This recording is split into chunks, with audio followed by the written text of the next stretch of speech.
In this slidecast, we're going to look at an introduction to customer development. And we're going to see how it perfectly fits with the business model canvas. But let's get started with a couple of examples.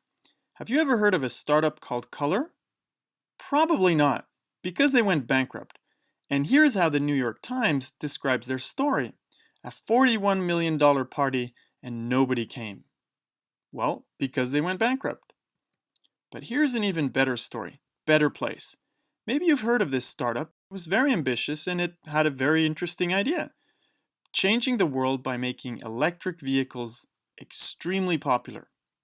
The problem is, they didn't test their business model and they didn't make sure it would work. You know how much that cost them or how much it cost the investors? Cost them $850 million. That's pretty spectacular. But now let's look at a corporate venture inside a large company, one called Qualcomm. They launched this product and service called Flow TV. Flow TV was a service that would allow people to watch TV in a mobile way. You could make a phone call with this thing, but you could watch TV. They lost $850 million. That's the official number. The insider number is more like $1.6 billion. Now, they gained a little bit of money back by selling the Spectrum license, but it's still a pretty spectacular flop. Why do these things happen? Well, I like to quote Steve Blank here, who's the father of customer development. He says business plans don't survive the first contact with customers. And this is what happens when you think very hard about a problem, but you don't test it. So what we're going to do here symbolically is we're going to burn this business plan because we now know how to do it. It's not about writing business plans. It's not about just thinking hard about a problem. It's not just about designing great business models. It's about testing them, in addition to understanding how business model mechanics work. So the underlying idea of customer development is that there's no facts in the building, that you need to get out and start talking to customers, partners, channel partners as quick as you can to evaluate if your idea could work and to adapt with what you've learned in the market, starting with very, very quick tests and ending up with a more expensive pilot. So you probably remember this process that we sketched out previously to look at how the whole business model design and innovation process looks like. It starts with the search phase, where you search for the right business model for your technology or product. And then you have the execution phase, where you implement a business model. And remember, we distinguished between the design phase, business model design, and business model testing. We already said that they're not sequential, but that they're actually in parallel. We'll see that a little bit later on. So basically, you will sketch out a lot of business models over the course of this journey. And let's see in more detail how we integrate customer development in this process. Let's look at this search phase in more detail. And as I mentioned before, testing and design is a parallel activity. You'll design, you'll test, you'll design, you'll test. So how does this look? Well, you start designing a business model, maybe even before talking to customers. You can sketch out a couple of business model canvases very quickly. But most important here is, remember, don't fall in love with your first ideas because you're going to throw them away anyways. And you might throw them away because you think they won't work, but there's another reason to throw them away, because you're going to go test the business model. So select one, throw away the others for the moment, and accept that however smart you think the business model is that you designed, it's still just a series of guesses, and that you have to go out and start testing the business model. So the first thing you're going to do is, as we've seen with Steve Blank, there are no facts in the building. So you get out and you start talking to customers to understand if your ideas could work, if you're addressing real jobs, pains, and gains. And you will learn the things that don't work. You'll also see the things that actually work. And based on that, what are you going to do? You're going to redesign your business model. Ask yourself, okay, what did I learn? How could I improve this? And you might make 1 or 2 or 3 or more business model canvases.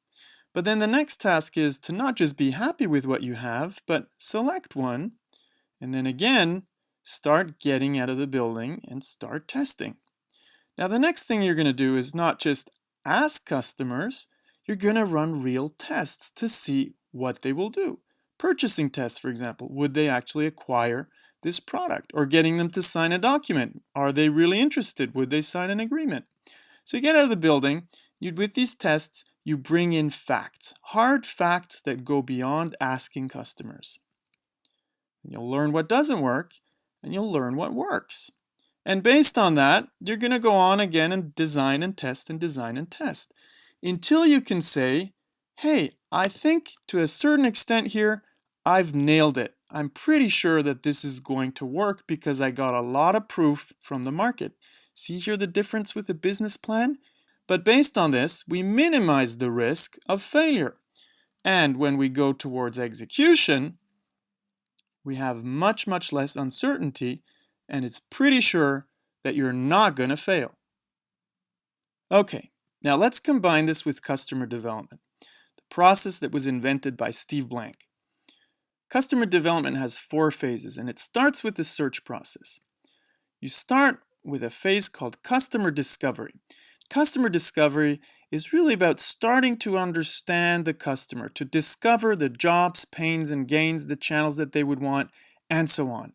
So what you're going to do is you're going to get out of the building and talk to customers.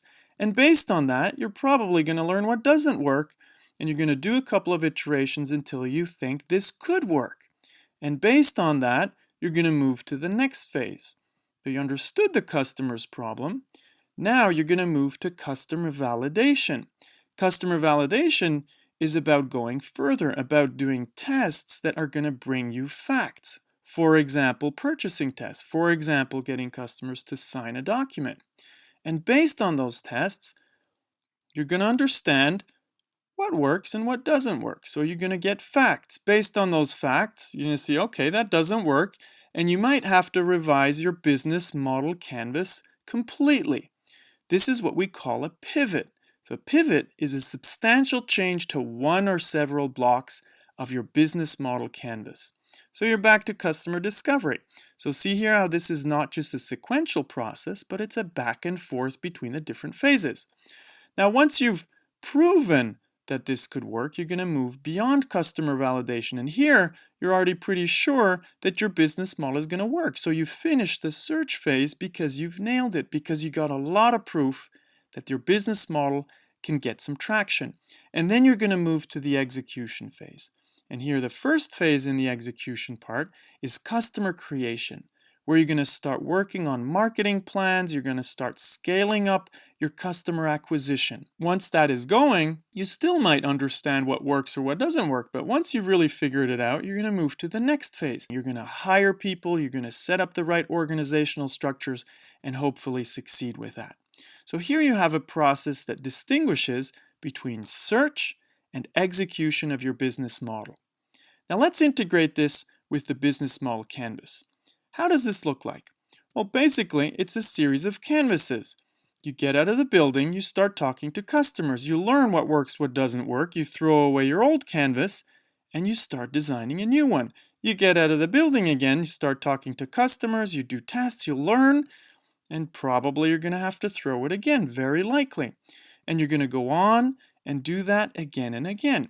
Now, as you can see here, the distance between the canvases is getting larger because the more you learn, the more facts you have, the more certain you are that the business model canvas that you drew up is actually going to work. So you're going to require less tests over time because you're pretty sure that it's going to work.